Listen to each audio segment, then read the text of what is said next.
Please like and subscribe బ్రాహ్మణ సంక్షేమ వేదిక యూట్యూబ్ ఛానల్. శ్రీ గురుభ్యో నమః. సాయిరాం నమస్కారం అండి. నా పేరు ముసునూరి అన్నపూర్ణ. మాది కౌండిన్యస్ గోత్రం. నేను అమలాపురంలో ఉంటాను. భగవద్గీత ఆన్లైన్లో క్లాసులు చెప్తూ ఉంటాను. ఈ వేదిక ద్వారా మన బ్రాహ్మణుల సమస్యల గురించి, పరిష్కారాల గురించి మాట్లాడే ఒక అవకాశం ఇచ్చినందుకు ముందుగా బ్రాహ్మణ వేదిక వారికి నా ధన్యవాదాలు తెలియజేసుకుంటున్నాను. అయితే ఇవాళ ఇచ్చిన సమస్యల్లో బ్రాహ్మణ కుటుంబ వ్యవస్థ, వివాహ వ్యవస్థ, అలాగే మన బ్రాహ్మణ సమస్యలు, పరిష్కారాలు. బ్రాహ్మణ సమస్యల దగ్గరికి వచ్చేసరికి ముఖ్య సమస్య బ్రాహ్మణులు మన మధ్యన ఐక్యత లేకపోవడమే నా అభిప్రాయం అండి. ఎందుకంటే మిగతా వాళ్ళందరూ ఏదైనా ఒక సమస్య వస్తే ఒక్కటిగా అయినట్టుగా బ్రాహ్మణుల్లో అది చూడలేకపోతున్నాం. ఎందుకంటే ఇది సమస్య మంది కాదు కదా, మన దాకా రాలేదు కదా, మనకెందుకు, మనకు వచ్చినప్పుడు అప్పుడు చూసుకుందాం అనే భావన ఈ బ్రాహ్మణుల్లో నరనరాన జీర్ణించుకుపోయింది. ముందు అది పోవాలండి. అది పోవాలి అంటే ఎప్పుడైనా మనకి సమస్య వచ్చినప్పుడు ఎవరైతే మనని ఆదుకుంటారో, అది వ్యక్తి అయినా సరే, సంస్థ అయినా సరే, ఎవరైతే మనని ఆదుకుంటారో దాని మీద వాళ్ళకి గౌరవం అనేది ఏర్పడుతుంది. అలాగే మన బ్రాహ్మణుల ఐక్యత కూడా వర్ధిల్లాలి అంటే మనకి ఏదైనా సమస్య వచ్చినప్పుడు నాకు బ్రాహ్మణ వేదిక, బ్రాహ్మణ సంఘము అనేది నాకు సపోర్ట్గా ఉంది, నాకు సహాయంగా ఉంది, కాబట్టి నేను ఎక్కడికి వెళ్ళాలి అనేది వెతుక్కోవాల్సిన అవసరం లేదు. అది విద్య అవనివ్వండి, వైద్యం అవనివ్వండి. ఎంతోమంది చదవగలిగి ఉండి కూడా ఫీజులు కట్టలేని బ్రాహ్మణుల పిల్లలు ఇప్పటికీ కూడా ఉన్నారు. కాబట్టి అలాంటి వాళ్ళకి ఏ అవసరం వచ్చినా సరే మేము బ్రాహ్మణ వేదిక తరఫున మీకు అండగా ఉంటాము అనే ఒక భరోసాని ఇవ్వగలిగితే మనలో కూడా ఐక్యత అనేది వస్తుంది అనేది ఒక ఉద్దేశం నాది.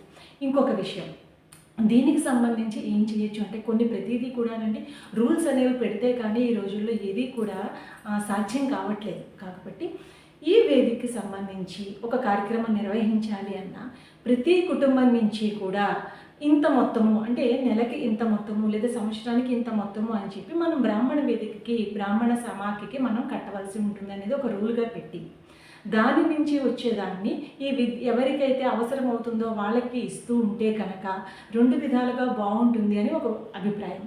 రెండోది, ఇలాంటి కార్యక్రమాలు ఏవైనా జరిగినప్పుడు అంటే చెప్పడం అన్నంత సులభం కాదు ఆచరించడము. కాకపోతే ప్రతి ఇంటి నుంచి కూడా ఖచ్చితంగా ఒకళ్ళు రావాల్సిందే. ఎందుకంటే మీరు చెప్పే మంచి విషయాలు ఒకళ్ళైనా వస్తే, అందరూ వస్తే మరీ సంతోషం. అందరికీ రావడం కుదరని పక్షంలో ఇంటికి ఒకరైనా వచ్చి, ఏ జిల్లాకు సంబంధించి ఆ జిల్లాలో పెడతారో, ఆ రాష్ట్రంలో పెడతారో, ఎక్కడ పెట్టినా సరే బ్రాహ్మణులు అనేవాళ్ళు అందులో ఐడి ఉండవలసిందే. అలా ప్రతి కుటుంబం నుంచి నెలకో 2 నెలలకో పెట్టి ఆ కార్యక్రమానికి హాజరవ్వాల్సిందే. ఆ విషయాలు మిగతా వాళ్ళకి చెప్పాలి. అలా ఎవరైతే వస్తారో వాళ్ళకి మాత్రమే బ్రాహ్మణ సంఘం ఇచ్చేటటువంటి ఏవైనా సరే, ఏ రాయితీల నుండి సహాయం అనేది అందుతుంది అని కనుక ఒక రూల్ అనేది పెట్టగలిగితే మిగతా వాళ్ళల్లో కూడా మనం వెళ్ళాలి, మనం చేయాలి అనే ఒక భావన కలుగుతుందేమో అని నా అభిప్రాయం. ఇక రెండో విషయానికి వస్తే మన ఆచారాలు. బ్రాహ్మణులు అన్న వెంటనే మన మీద, మన ఆచారాలకి, సాంప్రదాయాలకు ఒక విలువ ఉండేది. కాకపోతే ఈ రోజుల్లో దాన్ని చేతులారా మనమే పాడు చేసుకుంటున్నామేమో అని కూడా అనిపిస్తుంది అన్నమాట. ఎందుకంటేనండి అతిథి అంటే దైవ స్వరూపం, అతిథి దేవో భవ అంటాం. కానీ ఈ రోజుల్లో మిగతా వాళ్ళని మించిపోయే మన భోజనాలు. అంటే ఎక్కడికైనా వెళ్ళినా కార్తీక మాసం భోజనాలకు వెళ్ళినప్పుడు కూడా బఫే సిస్టంలో ఒళ్ళో పెట్టుకుని చేత్తో పుచ్చుకొని తినే దుస్థితిని చూస్తున్నాం అన్నమాట. అలాంటివి చూసినప్పుడు చాలా బాధ అనిపిస్తుంది. అంటే పరమాత్మ స్వరూపంగా భావించిన వాళ్ళని ఒక చోట కూర్చోబెట్టి మనం భోజనం పెట్టడం, భగవన్నామస్మరణతో అనేది పోయి ఆయన చేతికే కంచం ఇచ్చి అన్నీ కూడా మనం తిరుగుతూ వడ్డించుకోవాల్సిన పరిస్థితి ఏర్పడింది. కాబట్టి ముఖ్యంగా మన ఆచారాలు, సాంప్రదాయాలు ఎందుకు పెట్టారు, మన విలువ మనమే ఎందుకు దిగదార్చుకుంటున్నాము అనేది ఖచ్చితంగా అందరికీ తెలియజేయాలి. ఇది ఏ ఇంట్లో వాళ్ళు ఆ ఇంట్లో చెప్తే వినే పరిస్థితుల్లో లేరు. కాబట్టి ఒక యాజమాన్యం అనేది దీని మీద కూడా ఒక కమిటీలో వేసుకుని మన ఆచారాల్ని ఖచ్చితంగా వచ్చే తరాలకి చెప్పవలసి ఉంది. చెప్పాలి అంటే వాళ్ళు ఎందుకు అనే ప్రశ్న అడుగుతున్నారు. కాబట్టి మనం ఎందుకు ఈ ఆచారాన్ని పాటించాలి, ఎందుకు ఈ సాంప్రదాయాన్ని పాటించాలి అనేది ఖచ్చితంగా అది ఆన్లైన్లో చెప్తారో, ఆఫ్లైన్లో చెప్తారో, దీన్ని మాత్రం మనం నిలబెట్టుకోగలిగితేనే తరతరాలకి కూడా బ్రాహ్మణత్వం అనేది ఉంటుంది అని నేను భావిస్తున్నాను. అలా అడిగితే వాళ్ళు చెప్పేది ఏంటంటే, అమ్మ కార్యక్రమానికి ఇదివరకు ఇట్లా అందరూ వచ్చి 4 రోజులు సాయం చేయట్లేదు, ఆ పూట వస్తున్నారు, అందరూ వెళ్ళిపోతున్నారు. కాబట్టి మాకు వడ్డన చేయడానికి ఎవరు అందుబాటులో బ్రాహ్మణులు అనేవాళ్ళు ఉండట్లేదు అంటున్నారు. ఇప్పుడు బీటెక్లు, ఎంటెక్లు చదివి మధ్యలో వదిలేసి వచ్చి కాఫీ షాపులు, టీ షాపులు చెప్పుకుంటే వాళ్ళు మనం చాలా గొప్పగా చూస్తున్నాం.